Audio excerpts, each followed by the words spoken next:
At any corner, my woman they give me joy. The way you hold yourself, we fit to replace them for me. I know them go never leave me up to me 30. Now why we they call them? I try to go when you're mad. Kadın jigéen. One day I'm gonna be a star. I say I'm a woman, make me no say I'm gonna be a star. I love my African woman. She they give me the ginger. My African woman. Bienvenue dans Kaddu Jigéen. D'habitude, quand on entend cyberharcèlement, on s'attend à voir un homme qui harcèle une femme à travers les réseaux sociaux ou en tout cas dans Internet. Depuis peu de temps, on assiste à un nouveau phénomène, des femmes qui harcèlent des femmes. Aujourd'hui donc, dans Kaddu Jigéen, on va parler d'un thème crucial, voire important. Quand la solidarité entre femmes cède la place au cyberharcèlement. Et pour ça, nous avons une experte avec nous pour en parler. sama invité nag dama koy yàkkamti présenté parce que damay bëgg surtout ndaw yi nga xamante ne ñoom ñu ñuy seetaan ñu daal di ko xam parce que d'habitude suñuy moroom lañ siy dalal wala en tout cas des jeunes dames mais tey dañu dem ci liggéey koo xamante ne dafa yàgg ci liggéey bi yàgg ci li nga xamante ne nii moom lay daal di def pour vous dire que mbirum jigéen dafa yàgg soxal jigéen ci boppam. maa ngi leen ko doon wax sànq à l'entame, on parle de solidarité féminine et actuellement on voit que la solidarité féminine cède place au cyberharcèlement te loolu la ñu nar a waxtaanee tey moom mi nga xamante ne fekkee na démb te fekkee na aussi tey li xew dinañ mën a expliquer peut-être phénomène boobu ak peut-être solution yi nga xamante ne ni moom lañ si daal di apporter mais balaa boobu dañ koy bàyyi moom mu présenté wu moom mii di maman Aminata Diallo. Merci jërëjëf Mbéri vraiment kontaan naa trop si ñëw wuy si la parce que wuy si la daf may neex ndax tu es une fille de référence nga nekk vraiment koo xamante ne Sénégal ñëpp la naw kenn mësu la wax ak jàmm donc maa ngi kontaan di ñëw wuy si émission bi maa ngi tudd Aminata Diallo donc dëkk Guinaw Rails Sud nekk adjointe au maire à la commune de Guinaw Rails Sud mais di liggéey Enda Santé depuis plus de 30 ans di liggéey ak les groupes vulnérables bokk ci kuréelu association yu bëri dafa doy ñëpp xam ne mettital jigéen moo tax dafa doy judd ma nekk ci membre fondatrice ak sama association ACE qui regroupe vraiment l'ensemble des femmes des métiers de la culture mu nekk une association internationale jigéen ñu bëri on est plus de 3000 femmes un peu partout dans le monde tey ñu nekkaat encore ma nekk consultante en développement di nekk assistante de projet comme ni ma ko waxee à Enda Santé mais di militer marche blanche des femmes j'étais la vice-présidente docteur Ndeye Fatou ma koy nuyuwaale di wax ne lépp loo xam ne dafa ñoŋal jigéen aujourd'hui fa ma toll ne en tant qu'adjointe au maire dañu am benn réseau des femmes élues des collectivités territoriales pour la promotion de la bonne gouvernance donc ñu nekk ci kuréel yooyu yëpp nag di ci jéem lu ñu mën pour vraiment jigéen ñu respecté ko ci ay droit am kon thème bi ñu woo tey daf ñuy neex bu baax a baax. kon tey maman mën nañu wax ne yow activiste nga. bu baax. activiste de plus de 30 ans ñu nekk ci activisme assumé ko nag assumé waaw nekk maman 2.0. maman 2.0 mais léegi bëgg naa xam sa parcours activisme naka la commencé parce que c'est vrai que activisme bu ñu ko commencé wax ak léegi yaa gën a yàggul mais boo nee yow depuis plus de 30 ans yaa ngi servir cause bi donc ça veut dire que xëy na ñun boobu temps ay xale lañ sax xamaguñu woon sax lu ñuy waxee activiste donc soo ñu mënee peut-être xëy na du fi xaj ci émission bi mais may ñu tuuti ci sa parcours. xam nga ndeysaan man dama juddoo banlieue bi ma juddoo banlieue nekk jigéen nekk garçon raté juddoo ci digg Pikine su ñuy wax Pikine te man maa tax parce que entre cinéma Vox ak juma bi ak syndicat foofu laa juddoo man. ba pare juddoo Dominique. ok xam nga damay wax sama doomu yaay ma ne ñoom ñëpp ay tubaab lañu parce que principal lañu juddoo ma ne yàlla nattu ma. fa xam nga fa may naan cuuc fa laa juddoo et puis ma juddoo Dominique nekk en plein cœur de Pikine jànge école set léegi nag foofu noonu soo nekkul woon jigéen bu taxaw tout le temps dafa bëri woon ay fléau. maanaam jigéen bu mën góor. c'est ça déjà suñu waxee moo tax ma ne activisme dama koy wax sama doom yi de ñu nekk ci activisme ma ne leen c'est un mot nouveau tur bu bees la ci yéen mais lu yàgg la loo xamante ne dafa yàgg parce que soo nekkee jigéen nga nekk bañkat ngay taxaw xam nga di plaider jigéen ñi soo jàngi école ku laal jigéen nga jël paaru jigéen bi nga xeex ak moom so bëggoo ko laal jigéen bëggoo ko tudd jigéen nga ciy def loo mën nag bëggoo ko neewal jigéen depuis nga nekk xale nga koy màggale ba yàlla nattu la nga dem ba di ci liggéey loo ëpp ñaar fukki at nga nekk di ci liggéey kon kooku moom parcours bu am solo la parce que ñun dañu teel a arrêté sax suñu jàng di may nuyu di ko ñaanal yàlla xare ko àjjana firdawsi sama papa Jacques Bonicourt bu ENDA mu nekkoon sama xaritu papa donc mu teel ñu màcc ci activité yi nga xamante ne fépp fu ndaw nekk ci ay jafe-jafe dañ fa doon def kon suñu engagement ci li nga xamante ne activisme la partout nag yemaloon ko Sénégal rek depuis plus de ñaar fukki at man damay dem fu ne dans le monde damay dem Amérique dem France dem ci pays de la sous-région dem dans les coins et recoins un peu partout au Sénégal de plaider la cause des femmes parce que ci suñu deret la nekk te depuis très jeune lañ ko association bu dul association ji ne suñ fa duggoon suñu bokkul ci ñu koy jiite pour ñun duñu dara xam nga damay ne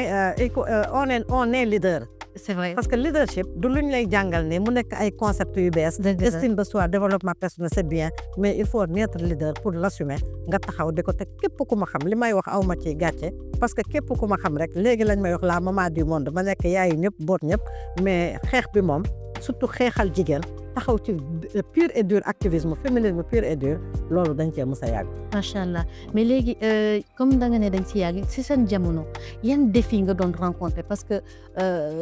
jigéen déjà en votre temps nu mu méttee woon yow yan défi ngeen jot a rencontrer si seen xeex boobu. xam nga d'autant plus que ma nekk doomu pël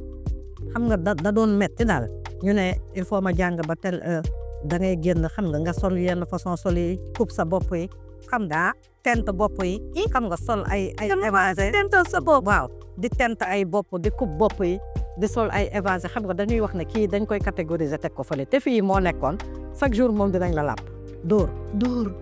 xam nga da ngay rebelle wu daal ñuy jàpp mel ni da ngay rebelle ñu jàpp di dóor xam nga di wax yenn baat yi les défis dañuy terminer sa image ma teel a dugg ci milieu culturel xam nga ma bokk ci membre fondatrice su AMS association des métiers de la musique bi ñoom Aziz Dieng ñoom Père Ouza xam nga ak ñoom Daniel Gomez yore ma teel ci nekk jigéen boo xam ne dama ci wéetoon ak ñoom Marie Liuda ak jabaru yaayu Adjouza ñoom madame Ouza mu nekkoon manager jëkkëram ñu nekkoon parmi les rares femmes yu nekk di ànd xam nga ànd ak artistes yi ak ñoom sama xarit Michael Souma yooyu ñoom néew si ma di ànd ak ñoom c'est-à-dire dafa am fu ñu lay dëkkal foo xamante ne du yomb si der te sa parents yi mën nañ ci gêné wu parce que suñu nee culture bu njëkk ba rek am na fu ñu lay féetale surtout nag si biir culture bi tam nga nekk fa di revendiquer place su jigéen nga nekk xale bu ndaw lu ñuy wax jigéen ñi dañ fi war a am place dañoo war a bokk da ngeen war a wax nii. mais loolu lañ leen doon wax ba ngeen doon wax loolu. mais jigéen dañ ko mus a néewal doole ci lépp c'est-à-dire léegi la gën a am doole sax xam nga li ñuy wax ne aada ak cosaan dañuy wax jigéen toogal fii bul dem du ma dem toogal toog naa yooyu même partout foo nekk dañ lay luñ la mus di wax mooy que ne jigéen dañuy wax commission des femmes commission des filles ak yooyu parce que bëgguñu nga jiitu daal suñ la boo bañee nga jiitu rek dañuy def barrière ba pare aussi dañ lay baatal sax baat yu ñaaw di wax kii du baaxul kii bëggul baax kii artiste yi lay àndal kii day def théâtre xam nga ak ñoom Sénégal Ndiaye ñoom Lamine Ndiaye ñii xam nga ñu pa tubaab bi di financer xaalis ñoom Bella Diallo ñuy dem di def tournée di sensibiliser ci VIH sida mais xam nga xale bu ndaw mariégul nga nekk doomu pël ngay ànd ak ay nit di dem ay mission di def tournée dans les régions dem un peu partout dans libre merci dañuy wax liberté di la tuddal sa baat bu ñaaw kii jigéen bu bon la kii bu ko kenn takk kii doomu diw bu mu ko takk bu mu ko def lii lu nekk ngay dégg mais soo xamee fi nga jëm xam fi nga juddoo xam yaay ju baax nga am yaay joo xamante ne bokkul tuur bokkul ngente xam nga da ngay nekk benn ñebe man lépp loo xam ne sama yaay jur na ko man la ci yàlla def ma nekk koo xam ne sob na teel na assumé wu engagé wu di xeex vraiment injustice parce que loolu yëpp moo nekkoon que ne da ngay gis ne tout le temps partout à l'école xale yi dañ leen doon néewal xam nga ndeysaan ku xam école 7 xam juma grande mosquée bi nekk ci wetu syndicat bi heure récréation foofu lañ doon xeex ku mën yaay jël ndekki ka ca des. foofu sama yaay war na ko xam na nga daan parasité wax ki yaroon na Pikine. Absolument donc il y avait beaucoup de défis parce que dañuy ternir sa image xam nga di wax ay propos malveillants xam nga di la stigmatiser xam nga ñenn ñi di la bet di daal di la berfele parce que diw ak diw ak diw mais comme li olof Ndiaye di wax yàgg bawul dara tous ces défis là yow say xeexee pour relever ko nga xamante ne yow développement rek moo la ñor yow xam nga assumation de soi rek moo la ñor xam nga yow li la ñor mooy que nga mënal sa bopp nga demal sa bopp nga imposer wu en tant que personne pas ci xeex pas ci xuloo mais nga teg say stratégie yoo xam ne lu jóg rek da nga ca bokk te di nga ci am cër te dinañ la ci respecter loolu moo nekkoon les défis à relever te ñu ngi sant yàlla bu baax a baax parce que l'histoire nous a donné raison. macha allah léegi jamono di dox parce que jamono jooju internet taxu ko woon développé. Comme léegi ni mu développé xëy na pour en revenir à notre sujet cyberharcèlement maanaam dañuy naan jigéen yàq jigéen wala góor yàq jigéen la daan na am mais léegi dafa daal di gën a jël ampleur ak internet bi déjà bi internet bi duggee ak li nga xamante ne moom la ñuy wax communication digitale mu activisme bi dugg naka la sa activité yi organisé wu autour de internet bi c'est-à-dire naka nga adapté la venue de l'internet yow ci sa xeex. xam nga au début c'était très difficile parce que da ngay ragal lu bari parce que mais après daf ma yombal lu bari ci sama liggéey parce que voyage yu bari yi nga doon def internet dina la jàppale mu wàññeeku mais dafa bari ay risques parce que cyber attaque yi ngay wax ne da ngay gis ku jël profil keneen soo xamul soo muusulee mën nañ la ci nax day ngay gis tey nga jël ku jël photo mbiri bi def ko profil ne man la mbiri fekk góor la di waxtaan ak yow ba invité la maman xam nga dama laa bëgg vraiment man maay diw damaa siiw maay def émission nangam sax est-ce que mën nañu daje nga dem lu nekk mën na la ci dal gis nga internet dafa nekk loo xamante ne am na avantage am na inconvénient yow xam nga internet dafa am njëriñ parce que daf lay permettre nga gagner temps et de l'énergie tey lu bari loo doon voyager maa ngi lay wax léegi ACR dama ko si internet bi la sokkeekoo ba tey ñuy dem bay xamante bay mettre visage si noo yi xam nga foo dem ñu recevoir la nga gisante ngeen xamante bëggante kuy organiser am na benn femme bu nekk à Paris bu doon organiser festival des femmes elle a coopté des femmes dans le groupe ACR pour les inviter ci festival parce que festival que de femmes la. donc loolu c'est ça c'est une solidarité féminine. moi je suis convaincue que si les femmes se solidarisent dañuy réussir lu bari parce que jigéen ñi dañu war a jàppante nekk benn parce que dañoo bëri am doole am xam-xam donc solidarité boobu warul manquer mais loolu mooy jafe-jafe bi c'est-à-dire tey pour nga téye gis nga même ACR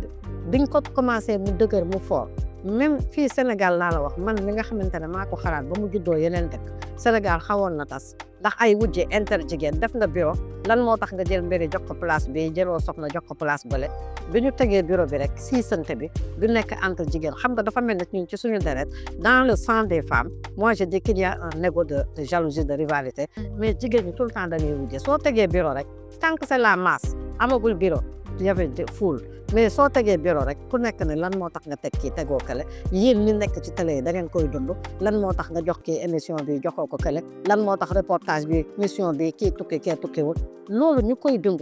en permanence man en tant que maman du monde ma koy régler mais digital bi c'est très important dans notre travail de tous les jours parce que loo doon def di ci passe lu bari di sonn yëpp mën nga ko régler les réunions en ligne ñun on a une coordination internationale de ACF mais suñu réunion yëpp en ligne lañ koy def te en fast track da ngay réunion teg point yi ku nekk avant mu réfléchir ci lan contribution yi ngeen deg yooyu ngeen gagner du temps et de l'énergie ngeen def seen ay réunion ngeen tey ji tey dañuy def ay forum en ligne di def Facebook live xam nga di wax ci suñu ay préoccupations keneen di associé ak keneen ku am activité dañ lay couvriral ñeneen ñëpp ñi nga xam ne amuñu chance dem dañuy vivre xam nga à chaud événement bi am foofu c'est génial. est-ce que di ngeen di def aussi ay campagne digitale. si parce que man sax tout récemment maa ngi ne dinaa dem xool audio femme ak yooyu pour ñu maa ngi ci doon waxtaan ak sama jabar jooju nii naa Penda Faye sa collègue journaliste boobu pour que mu jàppale ñu pour que ñu renforcer formation digitale ci femme des métiers de la culture parce que loolu dafay accélérer sa liggéey ba pare dafay rentabiliser sa temps parce que temps léegi amatul jom amatul loolu yëpp nag mu nekk avantage yoo xamante ne internet indi na ko et que dafay renforcer cette solidarité de femme parce que damay naan jigéen ñi tant que ñu ngi maquillé wu di réunion yooyu di gisante en ligne y a moins de problème mais su jàkkaarloo amee wala ay réunion yi yëg yi mun na créer plus de tension que si vous faites des réunions c'est malheureux lan moo tax mënuñu booloo am une industrie culturelle mais aussi le patriarcat duñu ci bàyyi góor ñi justement duñu ci bàyyi. xam naa ne di nga ñëw c'est-à-dire que maa ngi doon xaar boobu justement man dama bëggoon xam sa perception yow si li ñuy woowee léegi cyber harcèlement parce que mu ngi ne cyber rek maanaam internet dugg na maanaam nit toog na ci gannaaw ordinateur am di tapé donc cyber harcèlement entre femmes yow bëgg naa xam yow lan mooy sa perception si loolu ndax te léegi comme ni ma ko waxee sànq rek avant góor moo doon nekk di harceler jigéen ci internet bi mais léegi jigéen ak jigéen la déjà yow bëgg naa xam balaa ñoo sore sa perception si loolu. waaw c'est une perception négative parce que man damaa gisul lan moo jar wax naa ko sànq da ngay gis ay jigéen ñoo xamante ne yow dañ lay ñëw sax ne dañ laa nopp ci internet bi di la attaqué wax dañ la nopp dafa am jigéen ñoo xam ne dañ lay menacé tey man politique bi ma nekk di def nii da ngay gis ay jigéen yu yeneen parti suñu jàkkaarloog yow duñu ñemee wax ak yow mais dañuy dem ci internet bi di la harceler di menacé. maanaam derrière un ordinateur. absolument dañuy am fit parce que nit ki loo ñemewul def jàkkaarloog nit wala loolu def jàkkaarloog nit parce que préparé nga ko xam nga cyber harcèlement bi dafa nekk loo xam ne dañ ci war a def beaucoup de sensibilisation dañ ci war a yedd mais aussi ñu koy dund dañu war di dénoncer. mais quelles sont les raisons pour yow lan mooy raison yi nga xamante ne jigéen dina gis moromu jigéenam di ko topp ci internet bi ba mu sës. mais xam nga Merry yow yaa ngi liggéey ci internet bi yow xam nga bu baax a baax nekkoo jàmm ci li ngay def même jalousie dafay pousser yow nga def benn émission wala def benn post am ñu ñëw si sa post di la attaqué di commenter soo bu lekkee commentaire bi ñu dem messenger wala ñu dem tweet wala ñu dem xam nga si Instagram wala feneen si système yu bëri la am na ñoo xam ne connecté de dégg loolu tweet Instagram donc dafa am yoo xamante ne tout le temps ñoom mënoo def lu leen neex seen plaisir mooy ñu am seen temps lool di xaste di saaga parce que saaga c'est de la diffamation baaxul. effectivement dañuy ñëw di la saaga dañuy ñëw di la xas dañuy ñëw xool fi gën a méttee si yow ñu tegal la ko jaral na leen sax ñu enquête ci yow ba xam si sa passé loo xamante ne passé bu douloureuse la ñu ñëw tegal la ko xam nga di la ko attaqué si internet te système d'attaque yooyu dafa bëri ba nga xam ne mais yow soo amul formation digitale xam nga soo xamul dara ci internet doo leen mën a bloqué wala doo mën a arrêté loolu wala doo mën a capturer ñu lay def pour nga mën a def dénonciation wala am na ñoo xam ne dañuy néewal daal dinaan c'est pas grave ba benn jour si attaque criminelle bi ñu lay def cyber attaque bi ñu lay def noonu ci loolu la ñuy jaare ñoom jigéen da nga gis jigéen ñoo xamante ne dañuy jigéen rek la ñu bañ loo mënta def du leen intéressé loo mënta def même ci parti politique yi am na jigéen ñoo xam ne man li ma ci dund jéem a moom foofu la raay ba may li ma dund ci politique ci harcèlement ci politique su ma ko waxee àdduna tukki. mais est-ce que doo ñu may benn. xam nga dafa am kenn ku jigéen koo xam ne da doon ànd ak man ci politique bi àdduna di dox parce que man comme ni ma ko doon waxee man je suis né leader dama doon dem abbu sama récépissé teg di xëccoo ak maire bi pour nekk maire. léegi nag ku jigéen kooku àndoon ak man ba àdduna di dox ba xam naa mu ne kii daal maire bi am na doole boo xamante ne kii du mos a gañe naa dem ànd ak maire bi mu dem ànd ak maire bi àdduna di dox ban man ma ñëw ànd ak maire boobu mais maire boobu ma àndal gis nga bi ma demee ba ñu war ma def adjointe au maire kooku dafa taxaw ne du fa nekk saaga ndey sax ay vocalu saaga ndey yónnee na ma di ma xas ba tudd sama papa déet waay lu nekk mu di ko wax par topp la ci internet bi ci internet bi di saaga di xas di ternir image di wax lu ko neex di yónnee ay vocal ay nit ñooñu di ma transféré waat vocal yi di wax kii warul nekk adjointe au maire kii lii la kii lee la dama ko doon fréquenté xam naa ko dafa de fekkante ne moom mi lay wax loolu li nga ko xamal soo ko waxoon àdduna ko mais xam nga yow soo xamee fi nga jëm xam li nga bëgg xam ne nekku leen ci même niveau du sa nawle xam nga tu as un esprit de dépassement yow bëgg nga sa bopp am nga estime de soi xam nga am nga benn kii bi yow doo ko topp mais da doon toll foo xam ne dangay jël vocal yooyu nga jubal ak moom commissariat nga dénoncé ko soo ko dénoncé dafay dem tëddi kaso ñu bëri dañuy def erreur soo posté dara sax xam nga ñu jël ñeneen ñoo xamante ne am ay profil yu bari dugg di saboté ay faux profil ay faux profil di saboté xam nga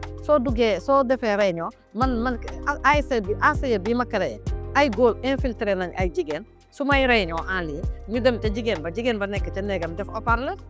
ñuy déglu réunion bi pour contrecarrer pour mettre des barrières parce que nee nañu lii su taxawee ba dëgër ñun dañuy suulu te jigéen du fi nekk ñu nekkoon ak ñun mu dem ba beddeeku beru te beddeeku beru boobu yëpp c'est à cause de la revendication de nos droits en tant que femme des métiers de la culture les positionnements xam nga ay détournement d'objectif ay lu nekk da ci am ay harcèlement xale yi nga leen di yee ci promotion canapé yi nga leen di yee ci gars yi niñ leen di naxee xam nga miroité leen ay alal ak yooyu te yëpp la plupart du temps si internet bi lañ koy gisee parce que da ngay dem en ligne nga seetaan benn série nga gis nga ne kii sama objectif la dinaa def lu ma mën nga commencé di ko envoyé messenger barke démb Njaay problème ci ku jigéen ki ñu jëkkër ji jàpp dóor ko ba pare tëj ko kaso lan la wax nee na xaw ma tweet xaw ma fan la ko xamee Twitter waaw X X la ko xamee ba yàlla def mu sëy bi am 3 weer mais yemu ca mu dóor ko ba tey la bonne dame la est en prison moo tax ma ne il faut faire très léeg-léeg nit nekk bitim réew xam nga yor photo nga gis numéro bitim réew rek xam nga fekkante ne sax mun na am nekkoon na bitim réew am numéro bi ñëw fii di la xam nga ne dama laa bëgg di la miraate ba tey nax la dem yóbbu la fenn violé la gis nañ fi benn ku jigéen ku siiw ku nekk ci réseaux sociaux yi ki ko nax ba yóbbu ko à travers internet nax ko ba yóbbu ko violé ko naan ko defal mu naan mujjul yegg si man mais wax na ma naa fooyee ay awraam naa def lii naa def la suñu doom yu ndaw yi il faut ñu parler ci harcèlement boobu xale yu jigéen yu ndaw yi nekk ci école yi sa doom pour yow soo amul temps boo ko jox nga jënd téléphone bu cher jox ko te waxoo ko risque yu ci nekk ñi def ay faux profil ootal sa doom ba mu ñëw violé ko du la ko ci bëri ay jigéen ñooy nekk absolument à la base donc mais jigéen ñi jël suñu doom yi def leen ay borom ñaari tur yu jigéen yi bëri la fi wala jël leen di leen jaayloo lu bon drogue bee ngi fi ak leneen donc internet su mu baaxee c'est une balance à 2 niveaux mu am déséquilibre aussi avantage bu mu la mën a indil lu bon lu mu la mën a indil moom mooy gën a poids bi mooy gën a diis que avantage su fekkente ne yow xamuloo dara moo tax ma ne nit ki soo bëggee dara daf lay jaral nga jàng ko. voilà ma la déggee si sa explication phénomène bi en fait du phénomène bu nouveau yàgg na fi mais léegi xëy na internet rek moo ko yokk daal c'est ça. da nga doon dajeeg nit si mbedd mu saaga la rek. waaw wala di la kot ngay dem boutique mu lay kot ngay jàngi mu lay di la kot fu ne di la attaqué léegi nag loolu xam nga da ngay gis nit ki face to face comme ni ma jàkkaarloog yow nii mais xam nga loolu yomb na nga boole ma xam nga même su doon am pour nga am preuve c'était très difficile d'avoir des preuves si attaque yooyu mais maintenant avec internet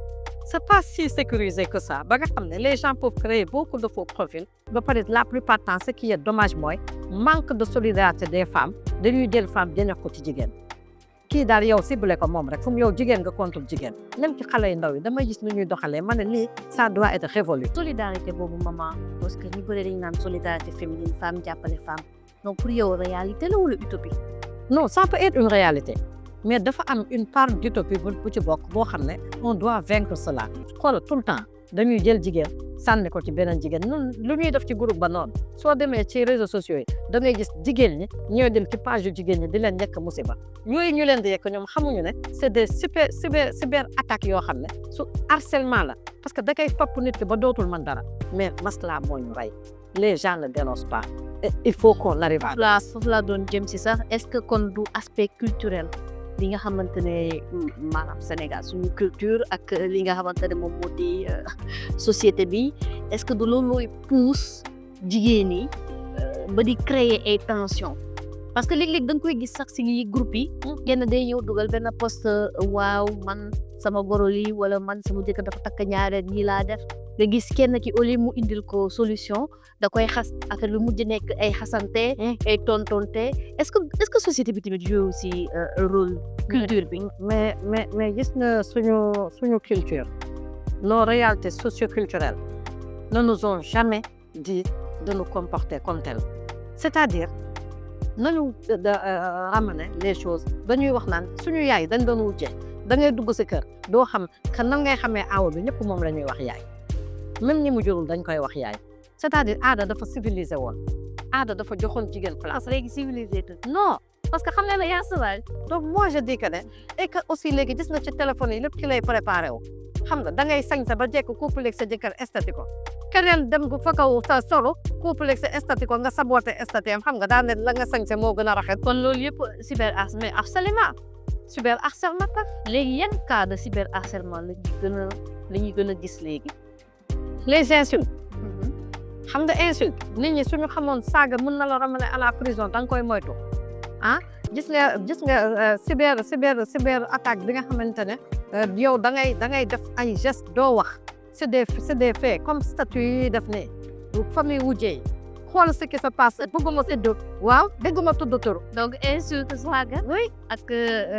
statut visé. c'est ça parce que les statuts visés xool am na ku siiw fii ci Sénégal ñaari jabaram yi xool su kii statut tey quel statut suba te nu ñu jël ko ci kaa nag si nu ñu jël ko di ko waxtaanee occupé seen temps kenn seetaanatul série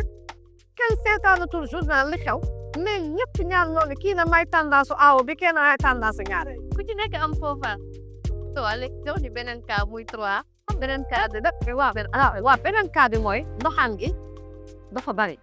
da ngay nekk jigéen gis la nopp la def projet góor topp la di la sonal la lakkal la vidéo yàlla daal parce que moi je travaille à Enda Santé et quand tu dis Enda Santé c'est travailler dans la vulnérabilité c'est vrai. da ngay gis xale yu jigéen ñi dañ lay nettali yoo xam ne ay jigéen ñu leen di topp di leen harceler ba ñu daw ba di leen menacer ba di leen booleeg ay nit ñu leen di dóor xam nga di leen kar di leen boole ay nit soo leen bañalee daf leen di jaral lu ne dañ leen di jaral ñu lay miroiteloo di la dégg lu ne di la dégg ay téléphones yu cher ay greffage yu cher ay yére parce que xam nañ ne doomu néew doole nga ak yooyu loolu juste rek pour ne dañ laa nopp dañ laa bëgg a doxaan xam nga dañu am intérêt si yow il faut qu'on le dise. Est-ce que yow xalaatoo ne que en fait c'est le manque de régulation des réseaux sociaux moo indi loolu wala tamit système mu anonymat parce que léegi day ñëw rek na la damay def anneau. Absolument. waaw est-ce que loolu tamit bokk. xam nga les anneaux il y a beaucoup même de fausseté ci anneaux yi léeg-léeg man mun naa toog xam nga nekk bindkatu série wala yooyu toog fomante créé ba fomante xeer te ko la mooy anneau yaa di créé wala am anneau si mais am na ay anneau yoo xam ne c'est de la pure création comprendre nga xam nga nit léeg-léeg góor sax jël xam nga statut na jigéen la xam nga créé xam nga tam jigéen ñi seetaan indo yeeg yooyu xam nga léeg-léeg c'est triste et c'est vrai c'est-à-dire il faut qu'on régule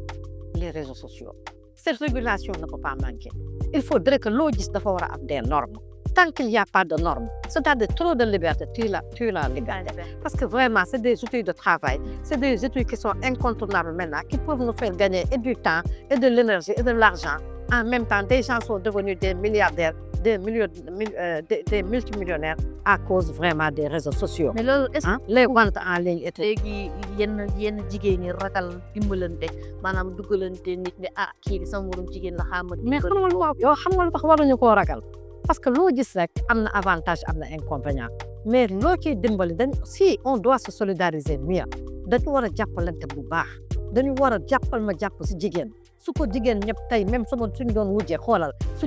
jabar yi juboowee du arrangé ku góor gi di la def le tout pour que bu ñu juboo parce que foofu mooy intérêt. maa ngi doon xaar xeer boobu di ñëw ku góor gi. absolument donc patriarcat bi day.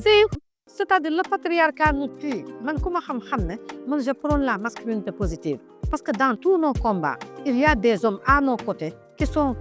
de la masculinité positive qui nous appuient qui nous encadrent qui nous coachent qui renforcent qui appuient mais man balaa sama xol di jeex rek nii la fu jigéen ñi booloo rek il faut mu am benn jigéen góor xam nga bu ñëw muy këriñ bu ñëw ni ñëw taxaw absolument au lieu bu nekk el xam nga waaw 1000 jigéen benn góor ñëw el bi naaw dem déet mu nekk yéen. sama réalisateur lay xalaat fas affaire ñun ñi ay jigéen rek lañ waaye moom waaw ça fait c'est-à-dire on l'attaque pas parce que dañu am borom kër am ay doom yu góor ñu bëgg leen ñuy prôner la masculinité positive dañ ko war a prôner parce que patriarcat daf ñuy rey xoola autorité parentale xoola jigéen ñi liñ ciy souffrir nga am sa doom soo nekkee milliardaire soo bëggee tukki ak sa doom tant que ku góor ki signelu la doo ko mën a. loolu metti na ma trop. ça fait très mal yow góor ëmbal la reconnaissance paternité góor ëmbal la nga dem test ADN ñu ne waaw mooy baay bi ñu ne su la neexee bu ko jox santam mais l'essentiel na nga koy dundal rek te su la neexee bu ko jox santam boobu xale bi mun na dem ba tekki ba siiw jox leen ci exemple fii ci Sénégal mu ñëw ne sama doom nga dama lay jox sama sant par force yow amoo sañ-sañu bañ te loolu yëpp nag da ngay gis jigéen ñuy bootu xoola man j'ai un cri du cœur muy dans les sociétés dans les entreprises d'une manière professionnelle jigéen fu mu war a am promotion jigéen mun na ko koo xañ jigéen lu muy xëcc góor soxla ko jigéen bi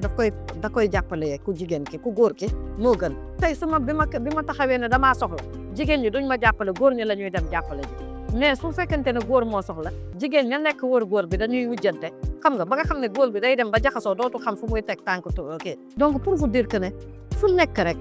manque de solidarité te jigéen ñi buñ doon àndoo booloo xàccandoo dóorandoo amul lu ñu mënta réussir ci àddina bi mais dañ koy réussir nag ak góor ñi parce que xam nga jigéen lu mu am ku muy njëkk a xalaat borom këram ay doomam ay magam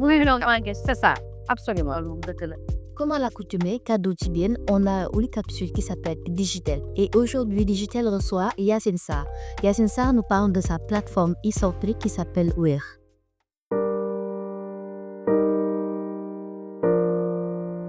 Je m'appelle Yacine Sarr, je suis ingénieure informaticienne,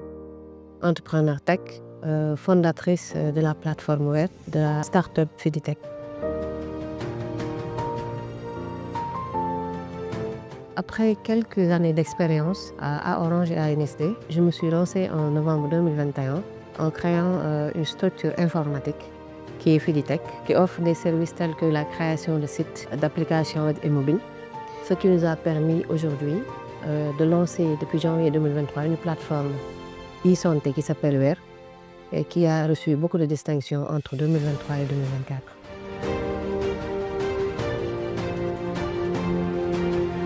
J'avais même pas décidé de faire informatique, je voulais être doctorat en mathématiques. C'est après que je me suis tournée vers l'informatique que j'ai trouvé passionnant. Donc, je me suis dit informatique aussi, je me suis dit que je créer affaire du bari. Souvent, nous, ingénieurs informaticiens, on est appelé à être dans 4 murs,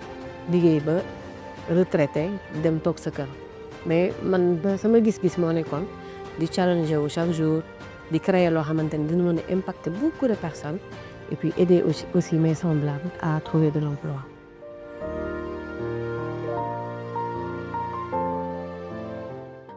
Avec Fiditech, qui est une entreprise informatique, je fais souvent des formations techniques en ligne, souvent gratuites. Par exemple, j'ai des formations en marketing digital, création de sites avec WordPress. Donc, la personne n'est forcément pas informaticien pour avoir accès à ces formations. Donc, souvent, je vais orienter mes jeunes sœurs souvent à ce que nous adoptons lolo. Amna ko mo nekkon don ko former et tout. Ma instant bi, elle fait du marketing digital pour des entrepreneurs en ligne.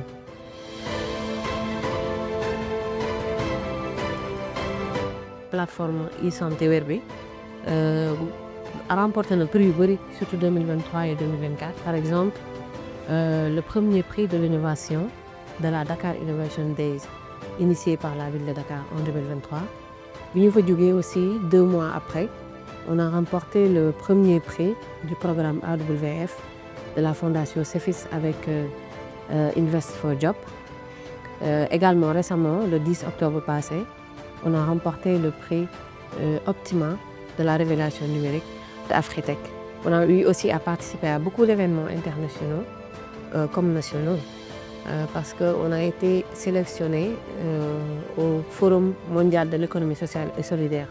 en tant que jeune femme leader sur le numérique. Et aussi, l'OIF nous a sélectionné pour participer à la mission économique en tant que femme tech à Montréal et Québec. Et récemment, on a été sélectionné par le programme A8, African Women in Digital Health, parmi les 15 sélectionnés dans toute l'Afrique.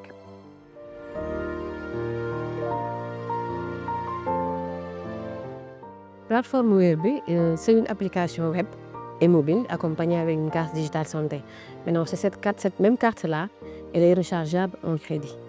Donc, on peut épargner pour sa santé par des versements de 2 000 ou 5 000 par mois. Maintenant, arrivé à l'hôpital, il suffit juste de scanner la carte. Il y a le dossier médical patient qui est dans la carte. Déjà, ça permet d'accélérer le processus de prise en charge.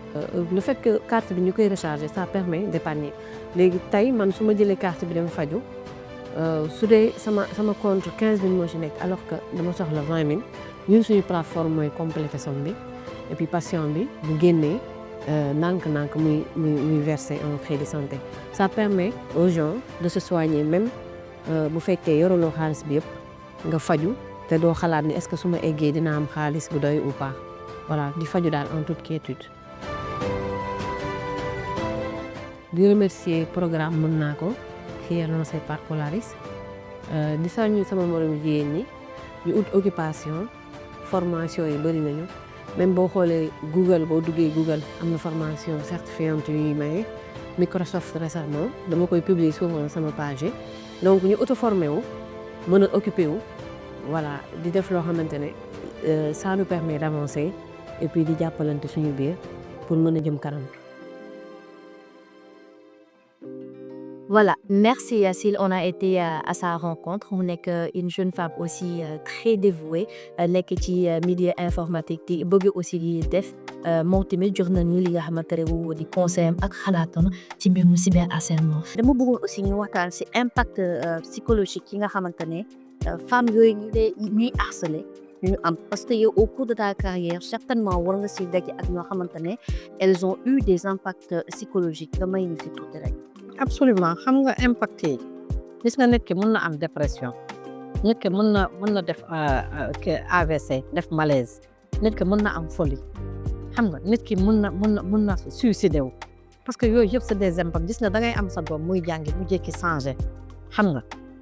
jéem a lijjanti lan moo ko tax a changer parce que la communication parce que impact psychologique yi c'est très lourd parce que le fait que nga koy muutuwaale xam nga nit ki topp la di la harceler amuloo koo ciy wax yenn yi am nga gàcce woo wax ko comme man ni ma jëlee aise nii xam nga di wax yenn yu ma dund c'est juste par expérience mais à mes débuts xam nga doo ko mun a wax xam nga doo keneen di ko dund du ko mun a wax dañ koy muutuwaale donc nga gis nit ñi dox di waxtu mu nga gis nit ku jékki xam nga xumboon mu jékki mun a tekk mu toppi gis koo xamante ne dafa seddoon mu jékki tàngu xol xam nga soo ko nee ñoxoon njaay mu attaqué la histoire donc ça peut amener à la folie xam nga la santé mentale est attaquée les dépressions sont là xam nga les maladies il y a tellement de femmes qui ont le goitre maintenant ñuy wax c'est à cause de celle non c'est le stress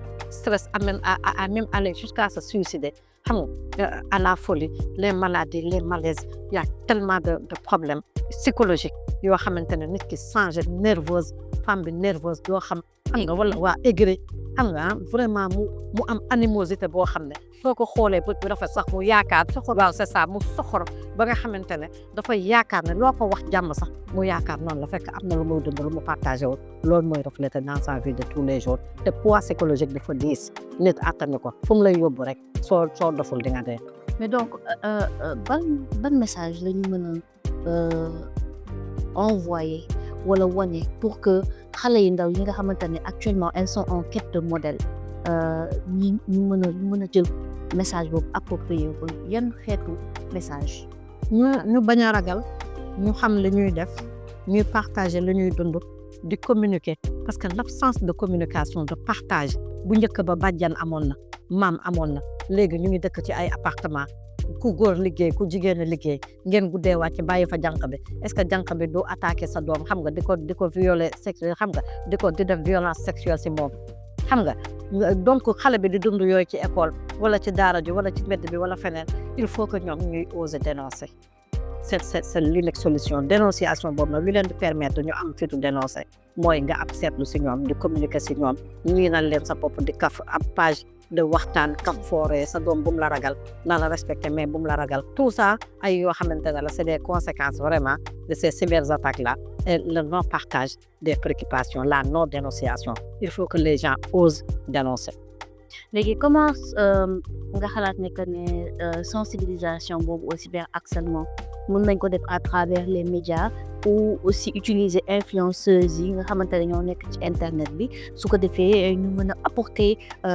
seen soutien à la lutte contre ce fléau là. Dans les médias d'une manière générale muy presse il y a des filles qui sont très intelligentes qui peuvent lire dans la presse écrite xam nga dans les radios les télés xam nga les réseaux sociaux les capsules vidéo xam nga les jeux de rôle ñu def ay simulation entretien xam nga pour capaciter les gens à pouvoir communiquer yooyu il faut utiliser l'art pour vaincre vraiment ces attaques là et que activistes dañ ko mën a jouer lu bari et que ñi nga xam ne ñu ngi jàppale de soutenir sur pas mal de cas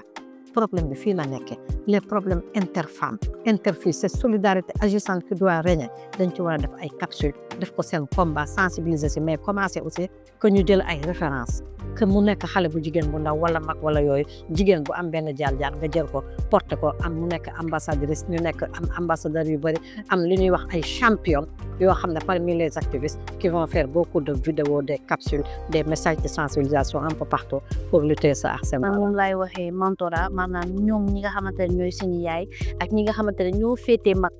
xale yi ñu jël les femmes ou bien les jeunes filles sous leur aile daal di leen jàppale di leen rappeler rek ne ñu ngi si suñu émission Kaddu Jigéen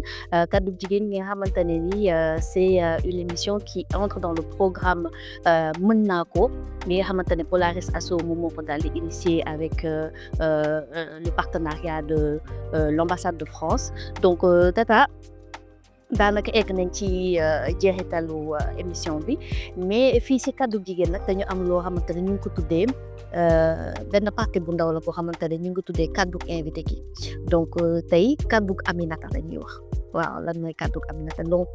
ñetti question la rek jàpp ñeent yoo xamante ne nii dama la koy poser ni ma la koy poser tak rek nga répondre ma tak sans réfléchir pare nga li def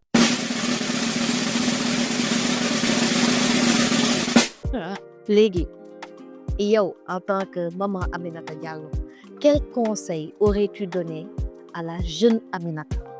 Oui, la jeune Aminata vraiment doit chercher à avoir des connaissances am xam-xam bu bari autonome am fit di dénoncer ñi ngi amu fit ko di dénoncer di dénoncer yi ngay subir di communiquer bu baax ak waajur yi ba pare di social bu bari ba pare di jàppale bu baax a baax jigéen ñi c'est-à-dire àndandoo góor ñi loolu lu ma rëccu la su àdduna doon delluwaat ginnaaw ay jigéen rek laay anee yu ma nekkee xale parce que solidarité féminine dama ko gëm. D'accord donc lan moo nekk ce plus grand échec en tant que activiste et comment naka nga ko surmonter. waaw échec bi moom dafa nekk loo xamante ne daf ma métti parce que dafa am xale boo xamante ne dama ko doon suivre di ko teg ci yoon di ko defal ay test de dépistage muy négatif mais benn moment ma fléchir daal ci accompagnement bi ba moom mu dem def naka su dul noonu ba am doomu jàngoro ji donc bi mu amee doomu jàngoro ji aussi donc mu mel ni ku fa aduna di dox ba nga xamante ne moom loolu tout le temps day nekk pincement ci man balaa ñu ko retrouver fekk affaire bi sonal na ko fan la mujjee mooy mu décédé donc loolu regret la bu baax a baax si sama activité yàlla def la muy def loolu yaa ngi doon wax léegi sa doom bu jigéen donc yow naka nga yaree sa doom bu jigéen pour mu utiliser réseaux sociaux yi de manière positive et respectueuse envers ses consoeurs. xam nga kuy liggéey li may liggéey ngay dund lu ne da gis lu ne ku nekk di la wax boppam soo amee njaboot da nga ko war a jëfe loolu laay wax ñu bëri dama koy décrire si jigéen ñu bëri sama doom tey wax naa ko Chérif la mu tey macha allah jàng na am na niveau mu ngi def géologie master am mu ngi yor téléphone am mais dama koy wax benn heure bi da doon fay téléphone dama koy partager problème yëpp yi nga xamante ne am na ci cyber xam nga harcèlement yi am ci téléphone dama koy ne du profil bu na ngay gëm nit ki soo ko xamee tamit même su ngeen bokkee classe nit mun na jël photom def beneen profil ca biir école ba attaqué la ba pare del wax par voix su la nit ki bëggee ut xarit wax ko nga dégg baatam parce que am na ñoo xam ne mën nañu invité sax def baatu góor bul wóolu ku nekk bul soxare sa morom di ko wax expérience del communiquer internet bi nga bëgg di ko utiliser mu def ko sa jàng arañ ci def ci performance nga jàng ko nga mën ko nga xam les rouages mais aussi nga bu ko jël à 100% parce que am na loo xamante ne soo ci duggee à 100% mën na la diigal donc conseil yooyu mu ko doon doxee tey ñu ngi sant yàlla mu ngi ciy dund ba sëy na ba indil na ma jëkkër donc je pense que ne te ba tey téléphone am même doomam du nangu muy utiliser téléphone am na ay barrières parce que loo gis dans la vie gis nga trop de liberté baaxul trop de liberté dafay tuer liberté mais aussi sama doom jooju dama ko communiquer ak moom def ko sama xarit def ko sama confidente ba pare tamit di partager ak moom lu bari ba pare bëgguma bu nëbbu ma dara parce que su ma nëbbee dara rek dina am lu ma rëcc mais tey dugg na ci kër ay Chérif dafa sëy mais je pense que nekk na référence sa ñoom ba écho yi may am maa ngi ciy sant yàlla loolu communication moo la koy maye partage moo la koy maye affinité ak sa famille moo la koy may mais aussi nga teg ko ci ay responsabilités mais aussi réseaux sociaux yi dañ ko war a jàngal xale yi ñu xam ko parce que y a trop de dérives. Il y a trop trop de dérives. effectivement il y a trop de dérives maman daal dina wax yëpp man daal tey moom sama émission bi tey dama see kontaan daal parce que vraiment je ne vois pas le temps passer mais malheureusement nag xam ngeen ne tout lépp lu neex dafa daal di am fin nag ñu daal di egg nag ci jeexitalu émission kaddu jigéen bi nga xamante ne ñu ngi doon waxtaanee li nga xamante ne moom moo di cyberharcèlement entre femmes ma waxaat ko rek thème bi mu di quand la solidarité cède place au cyberharcèlement entre femmes donc balaa ñuy tàggoo tey lan moo mën a nekk sa mot de fin c'est-à-dire sama question ci mot de fin bi mu di ban message nga mën a jox xale bu jigéen bi nga xamante ne elle est victime de cyberharcèlement ba pare ragal a wax. cyberharcèlement amul luñ ciy ragal parce que police Sénégal xarañ nañu gendarmerie xarañ nañu nous avons les meilleures forces de sécurité dans la sous-région voire même l'international xale yi la ñuy wax gis nga cyber attaques yi